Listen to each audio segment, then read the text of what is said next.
right, welcome yet again to another exciting edition of course, Var Zambia. I'm your host, John Mark Lukonde, welcoming you and the rest of the sports lovers from wherever it is that you're watching around the globe. And we're so excited today because we've got so much to talk about, even with, sticking with, of course, refereeing, by the way. Last week, we actually had even, of course, Aziv come through to be able to dissect one or two aspects to do with, of course, those individuals who we used to call the lines men or women. We were definitely corrected on that. Me and Chips, that's what I mean when I say we. Chips, it's a joy to have you. Yeah, it's always a pleasure to share the set with you, especially when you're talking about, people who enforce the rules of the game. I'm always passionate about, these people, these individuals. And I can tell you from, first-hand experience that, one of the best referees I've ever encountered, not in Zambia, but beyond our borders, is Pierluigi Collina, the man with that intimidating look with a bald head. I think everybody remembers him from that iconic 1999 final of the UEFA Champions League where, United won against Bayern Munich in, additional time at the end of the 90 minutes. And of course, the man who also officiated, the last time Brazil won the World Cup in 2002. That, World Cup, that was dubbed Ronaldo's World Cup with that, iconic hairstyle. So yeah, it's always a joy when you're talking about, refereeing and, the plight of, referees, because ultimately, they do a great job. They're unsung heroes. And most of the time, if you don't talk about a referee during the course of the 90 minutes, it means that he or she has done a good job in that particular game. So that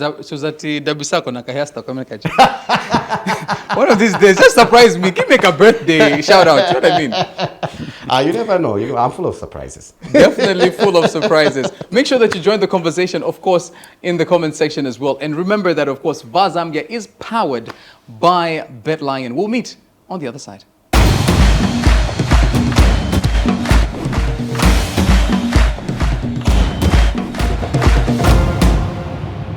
Indeed, we definitely continue with today's edition. And like Chips was saying, we're so excited to be able to dive into today's guest, FIFA assistant referee, and none other than Diana Chikotesha. Of course, we welcome you on today's edition. Hi. Hi, how are you? Good, how are you doing? I'm doing fine. I was actually telling Chips that when we were discussing offset to say we're having Diana, then I was like, is she even in the country in the first place? No, I'm fine, Diana. You're jet lagged. She doesn't even know which time zone she's in. You find that the watch has to be, you always have to readjust. Yeah, exactly. Diana, it's a pleasure to have you. And of course, I think let's give kudos where it is due.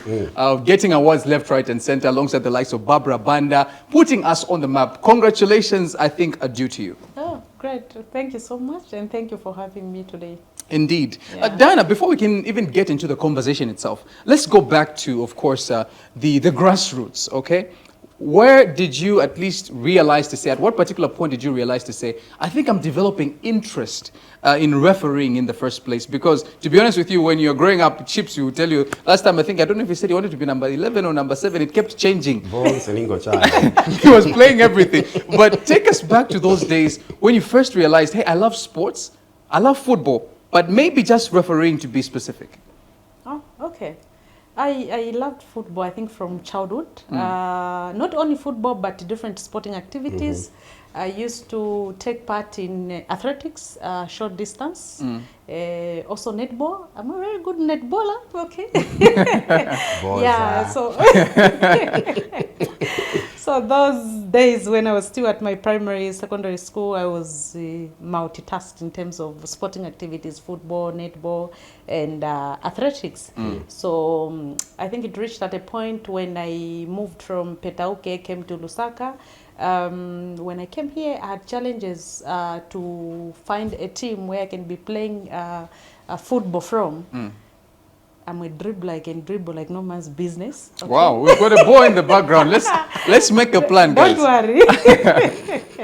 Yeah, so I had this passion, like, I don't want my talent to die like this, but where will I find a team? I think by then around 20, 2001, 2002, Yeah. women's football was not known the way it is known right Sure. now. Exactly. Sure. So it was a bit tricky for me to get a team, and I'm just coming from a village, coming to Lusaka. You don't even know where Koloma Stadium, Imbolela Stadium is. No idea. It's home, church, and school, just Yes. like that. So really, it was something which was a bit difficult. And also, as I said earlier on, that the women's football was not all that known. So one time I was watching on TV, I saw a lady officiating a match on TV. I think that was in 2006-7. So I was like, okay, there are also women who can do refereeing. It's possible. Okay, maybe women officiating women's games, but not woman officiating a men's game. So then I see this woman is officiating a men's game in Copper Belt. I'm like, okay. So it attracted my attention. Then I was like, okay, since I've been struggling to find a team, I think I already have an idea about football. Okay, so maybe I can venture into refereeing. Let me try here. So I did some consultations here and there until I was guided to say, okay, they meet from evening home. You go to football house, get documentations done, and start your trainings. So this is how I joined the refereeing family in 2009. That was another trailblazer in terms of women's refereeing, if I'm not mistaken, Gladys Lengwe. Yeah, exactly. Also a FIFA referee. How much do people like Gladys Lengwe inspire you, even now, as you continue on your journey of becoming also another trailblazer in the world of refereeing amongst the female folk in this country? She is one of those who has made a mark in women refereeing in Africa, even in the world at large. Yeah. Remember, she was like amongst the first women who went for Under-17 World Cup. Yes, I remember can't that, remember yeah. which country. Yes. So really, there are many, many women and girls who are looking up to her. She's now as an instructor, impacting knowledge into us. Yeah. So I would simply say most of us, we look up to her. We go to her for guidance. And if we are stuck in anything in relation to refereeing, I think she's the right person. Diana, we also want to find out in terms of your background as well. Yeah. Chips and I were talking even offset to say that we've heard stories that growing up you used makeshift shoes of using even just leaves as well, and even a bed that was a table at one particular point. How true are these allegations, or maybe we should just take it that, hey, it was just a difficult upbringing? It's true. I'm coming from a very humble background. Okay, so my childhood life was very, very hard, I would simply put. Where did you grow up from? Where exactly? I grew up from Petauke. I was born from here, but when my father retired and then we relocated to go to Petauke, I started my grade 1 from there. So I certain memories, when I remember them, I feel bad, but they are there to encourage me. Yes. Yeah. I mean, someone out there is going through the same thing. Yeah, so really it was a very hard life that I lived, and this is a child who was born from parents who were like odd. We were 12 in my family, and you the last what born. number? The last? Yes, I'm the last born. So I didn't enjoy the privilege my colleagues had when my parents were still active, working. Yes, working. So I didn't have that privilege. So they retired and they become peasant farmers. Exactly. Basically in Petauke. Exactly. Okay. Of course, my mom was just a housewife. Okay. It's dad who was doing something. So really, the life that I lived, it was a very, very difficult life. I remember from grade 1 to grade 7, it was normal for me to go to school without shoes, without uniform, books. I think long time ago, there were some plastics from sugar. When you buy sugar, those. By 5 kg. Yeah. You just pack your books. What's your point, size? So it was not an easy one. At one point, yes, because of security issues where I was being kept after I'd lost my father, I remained with mom there. Which year did he pass? 2000. 2000. Yeah. Okay. Yeah. So I started staying with my elder sister, and because of at the village set up some security issues, when it's raining, some snakes will pass through under the door and what. Yes. So we because we couldn't afford to get a bed. We came up with an initiative for me at least to be sleeping on top. So there was like a small coffee table. So at night I would fold myself there. I could fit nicely, comfortably. During the day, it's a table we are using to have our lunch on. So yeah, briefly, I would say that it was not an easy one. And you'd walk to school with these. Exactly, and to try and it was cover a your bush area for me to move from my village to my school.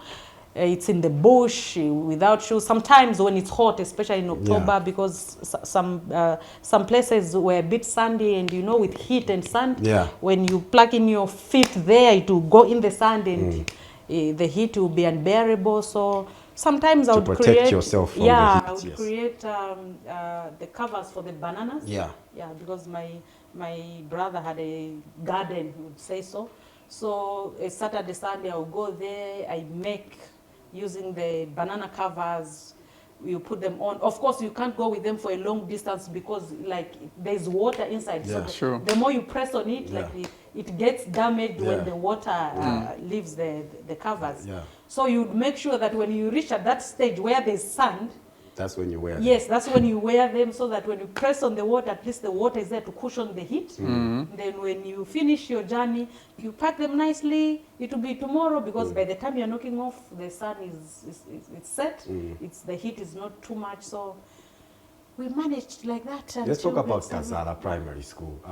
You're literally the only girl, or one of the few girls, playing football in Petauke amongst many boys. And your father, apart from, growing up in those difficult conditions, your father is against you playing football. How did you navigate that? And how did you manage to convince him that still I wanted to play football and he would allow me to go, onto the football field and play football?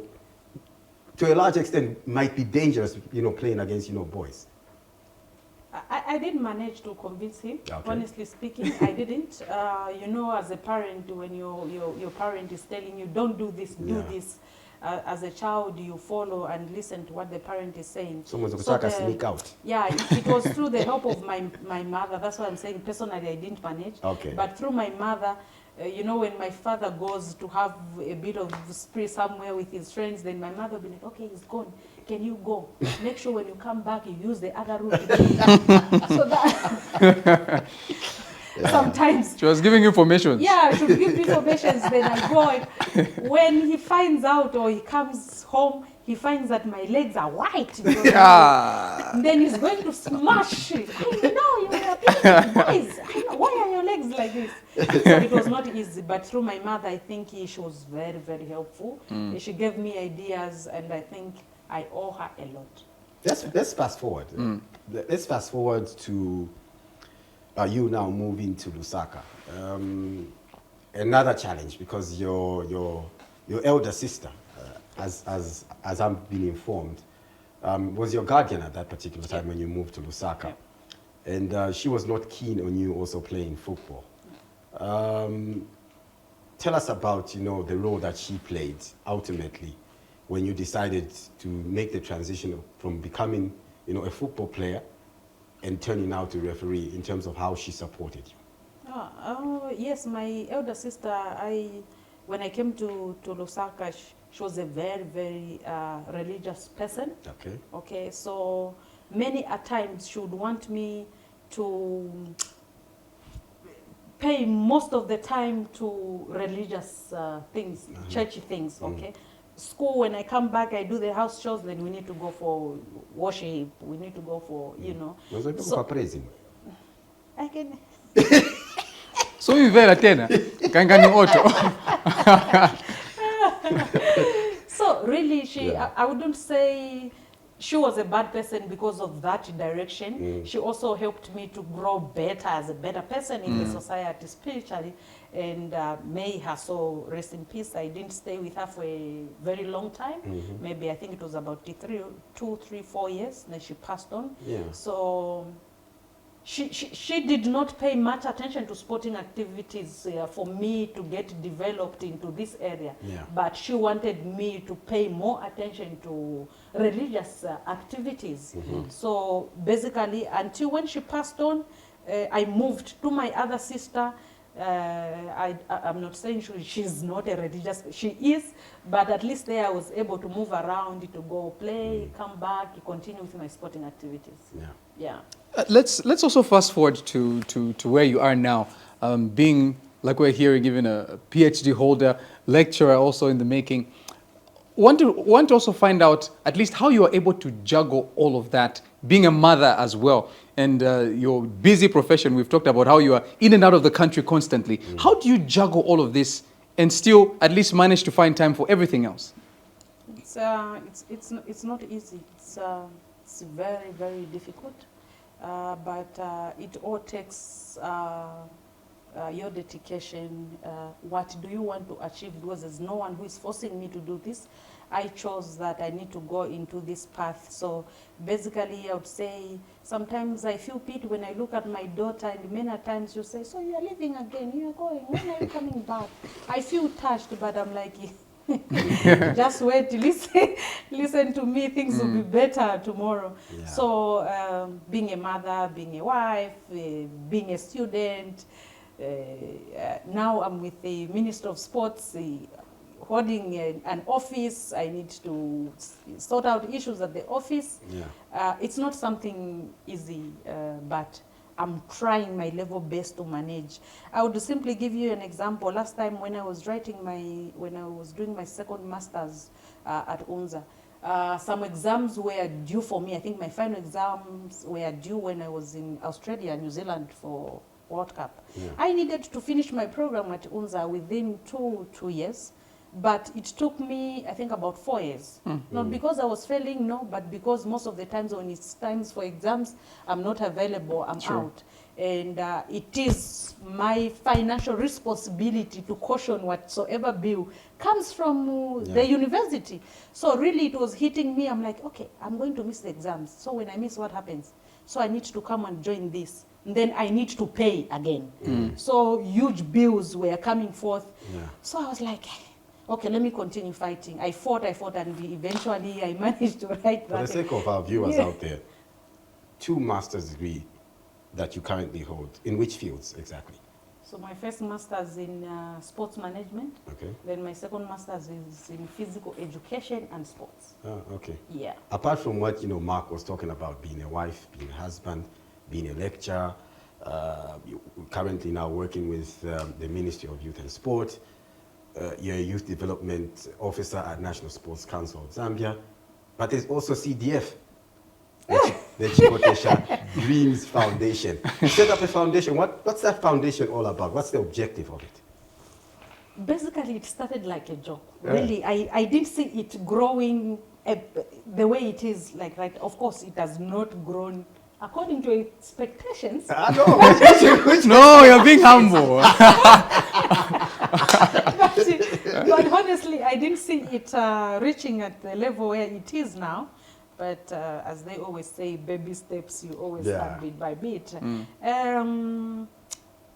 I usually have a passion for a girl child. Yes. Okay, so basically, I think that was around 2000.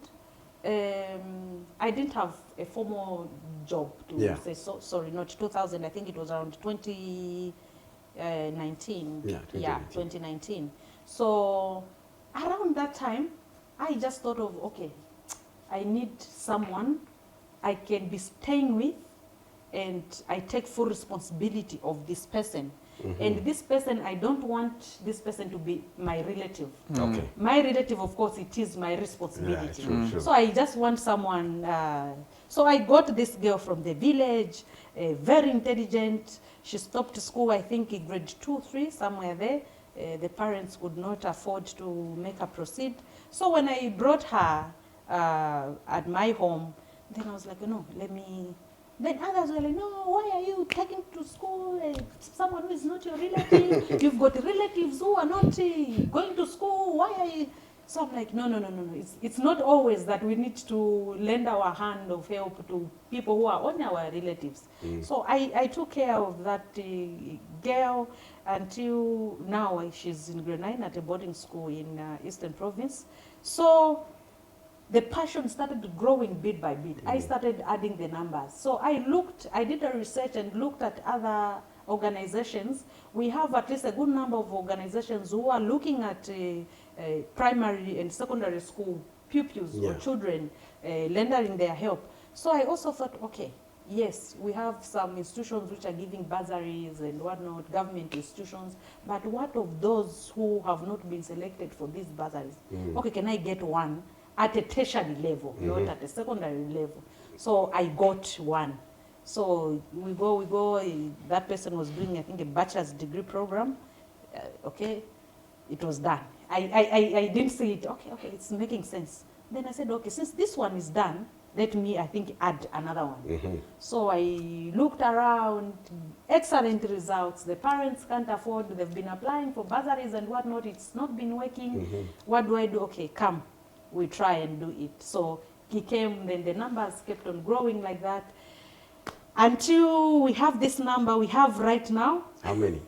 Now we have 6. Oh, okay. We had 7. One just graduated recently. Yeah. In fact, there were 8 who graduated. Do you see similarities, and does that motivate you in the way you were brought up? Because also you come from a disadvantaged background.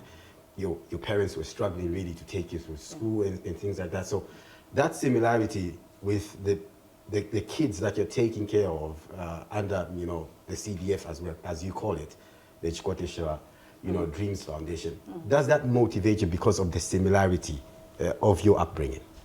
Of course, that motivates me a lot. The other driving force behind it is that football has been my right hand, I would say so. Yeah. Football has been everything for me. Like a parent to you. Exactly. My parents, as I earlier stated, I'm coming from a very humble background. Imagine I was struggling at the primary school, what more at a tertiary school? Would my parents be able to take me to a university? Of course, it was practically impossible. But football took me there. It's not anyone else, but I would make sure when I go, I officiate games, I come back, I do the calculations, okay, I pay bit by bit, pay for my diploma, degree, just like that. So I thought, okay, using this talent that I have, I think the little that I'm getting, I still need to touch someone's life or someone's child using the same. It's not that they are funders. I'm receiving a lot of calls. You are making money. There are organizations funding you. Please. and I'm glad that you brought that up, because in Africa, the way it is, if one person rises, it seems like the whole family, the whole community now depends on you. You are the breadwinner now. Yes, exactly. So a lot of cause, making money, you have a foundation, it's like you've got sponsors who are sponsoring. No, it's not like that. Really, it's something that I get from football, then I throw. I remember at one point I was officiating, I think, a Zambian league some years back, and I had a balance to clear for this child at the university. I also had a balance for my daughter at the school where she is. And my daughter, sometimes, even if I'm explaining this, my husband would understand better, of course, with my sisters. My child and the other people that I'm keeping at home, they would be sent back from school because I have a balance at school. But I will still need to make sure I don't want these girls or boys that I've gotten to be sent away from the university because I have a balance. Sometimes I'll tell my, okay, you stay here. You go on Monday. I still need first to sort out this. Okay? I don't want these people I've gotten to be having a feeling of saying, now I'm being chased from the university. If she knew she couldn't afford, why has she brought us forth, something like that. So I try by all means to say, you see me running in Sunset, in Coloma, just know that there's a bill behind I need to go. That's what, there's a motivation behind it. I know that time is not with us, and before Chips also comes in with his final set of questions. But for me, I just want to find out, you've talked about where you're coming from, and you've talked about even the CDF. But we also know that you were, last year, at least given the honors by the head of state. Tell us how that actually did for you to get the highest honors in the land, at least in your profession. I didn't see that coming. Honestly, I didn't see that coming. You know, there's a lot of scrutinization which is being done for an individual to be recognized by his excellence.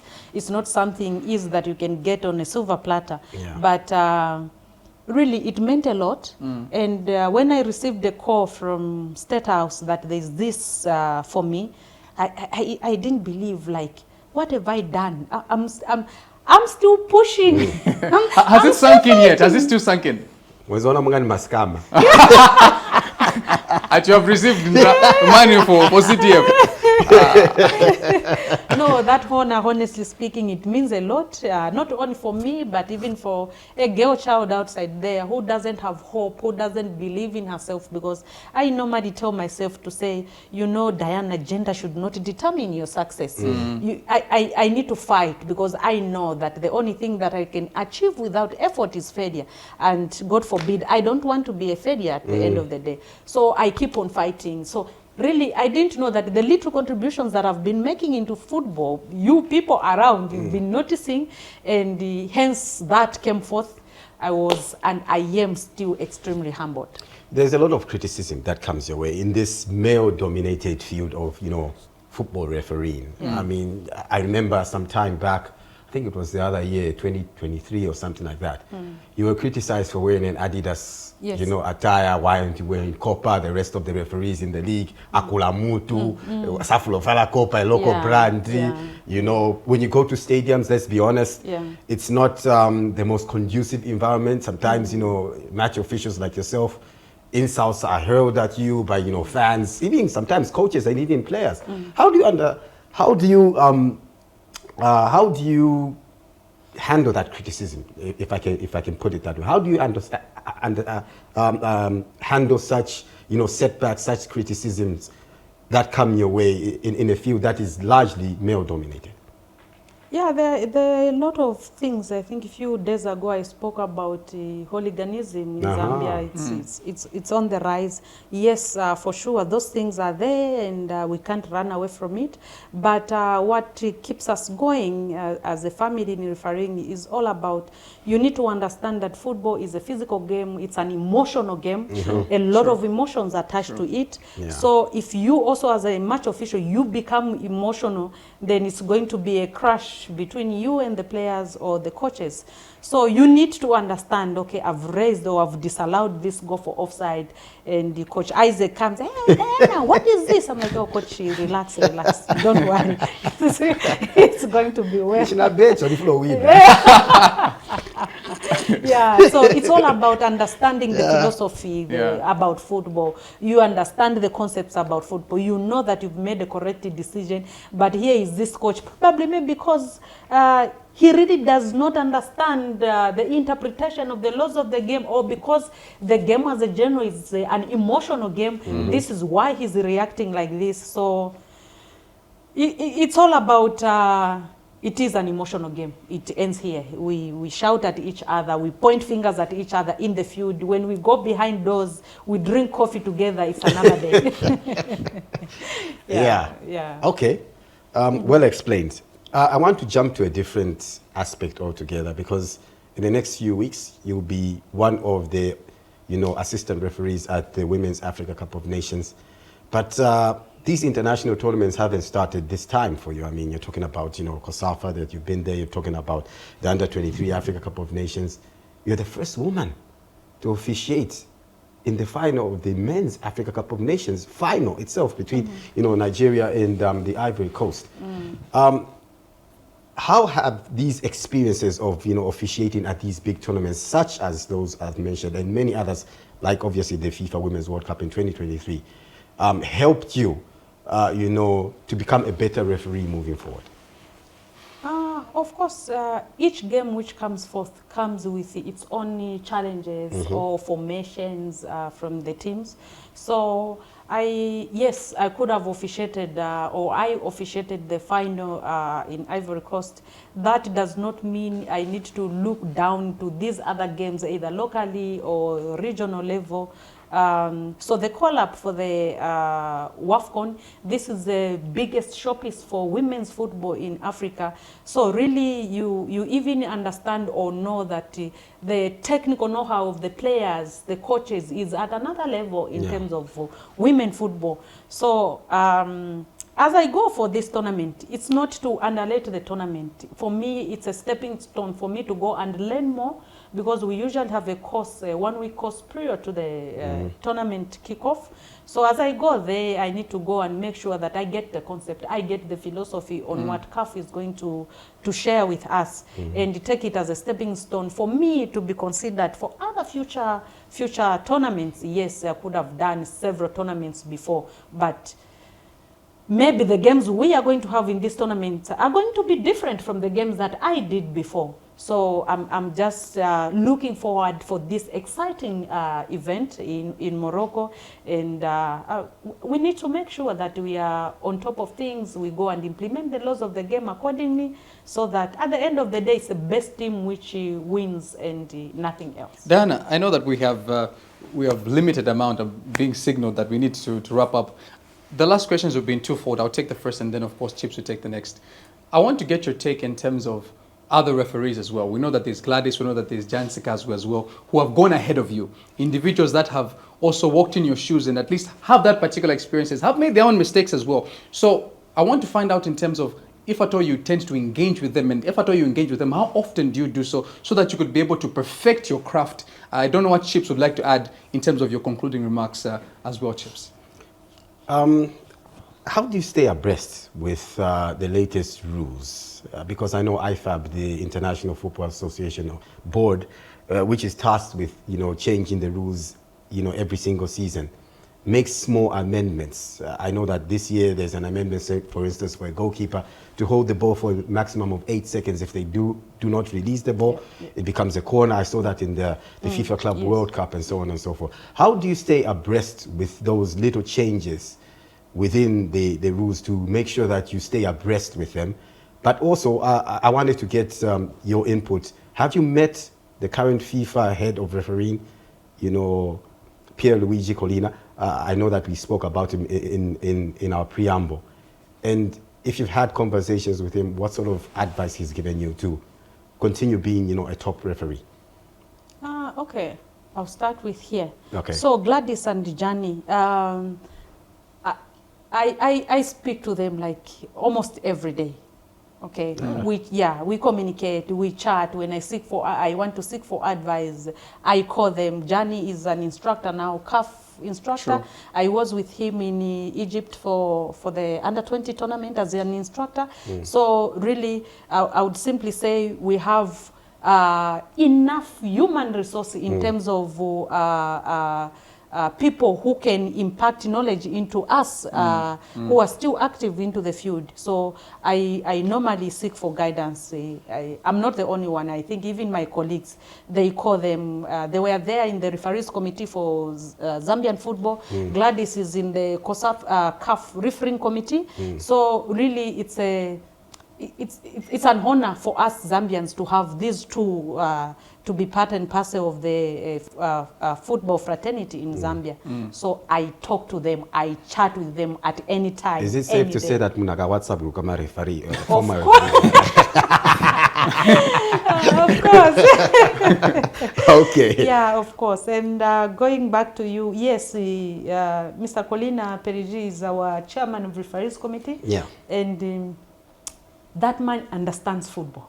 He really, really understands football. I've met him several times. Of course, when we go for FIFA tournaments, he's come to Africa also. And when we are in class, he's teaching.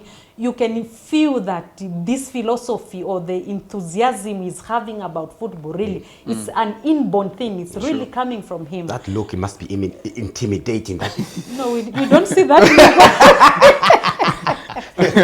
Yeah. Maybe it's you who sees it on the camera, but physical, it's not like that. Okay. Yeah, so really it's been very, very helpful in terms of interpreting the laws to make us understand as we go back to our different countries. And I would do, yes, changes of the laws of the game. football is dynamic. It's Yeah. not static. A lot of things are changing. You didn't know, or we didn't know years back that when a goalkeeper is delaying with a ball, it can have an impact, a Yeah. huge impact Yeah. at True. the end of the day. For us, it was normal. It was la la la la, just like that. You know? But people who understand football, people who really have this philosophy to say this can have a huge impact on this team, especially when one team is leading. So new changes which are coming forth with the guidance of Mr. Colina, really, it's really taking shape, and I would simply say I think we are in safe hands with him. Okay. Yeah. We're wrapping up, but I have to get your thoughts on this issue, because I think it's a pivotal moment in your career. Last year, you go for the CAF Awards. You're shortlisted to be one of the 3, nominees for the CAF Assistant Referee of the Year award in women's football. Tell me about when you heard your name being called and you rise to the summit. You know, a lot of people talk about Barbara Banda being the best women's footballer on the African continent, but not a lot of people talk about you being the best assistant female referee on the African continent. That is huge. That's 54 African countries.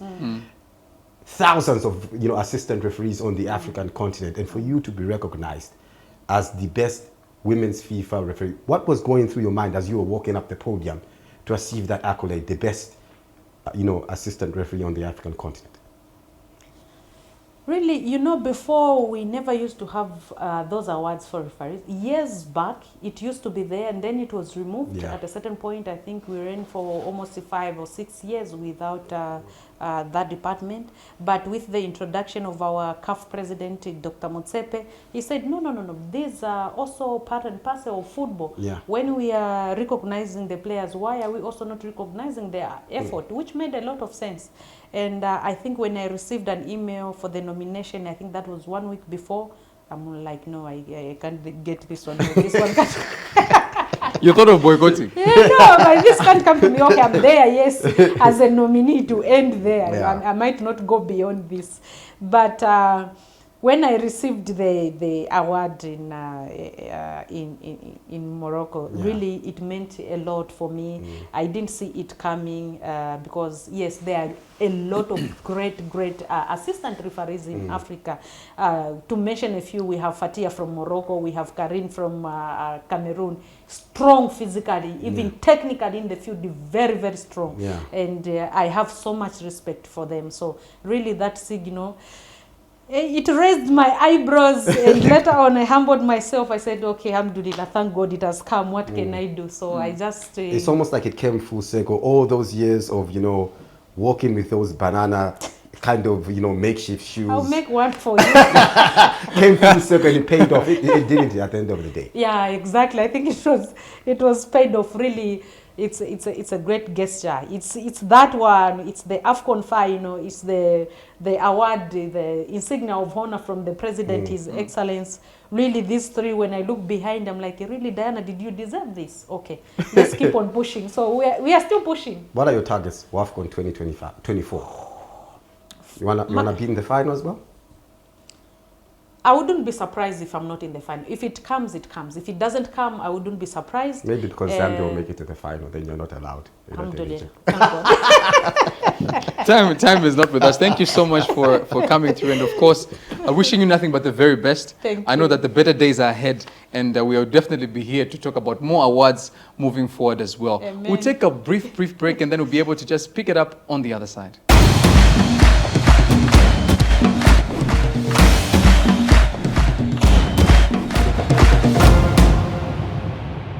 It was such a very, very personal, if you ask me, very personal, very heartwarming, up close, if you will, conversation with Diana Chikotesha that we did have.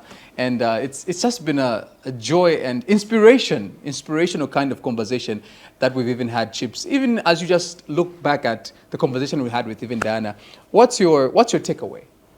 Well, that, dreams should never die. Despite where you're coming from, it might look like it's a very dark corner, hope is lost. But, we can see through Diana that, humble beginnings don't mean that, they're going to define your future.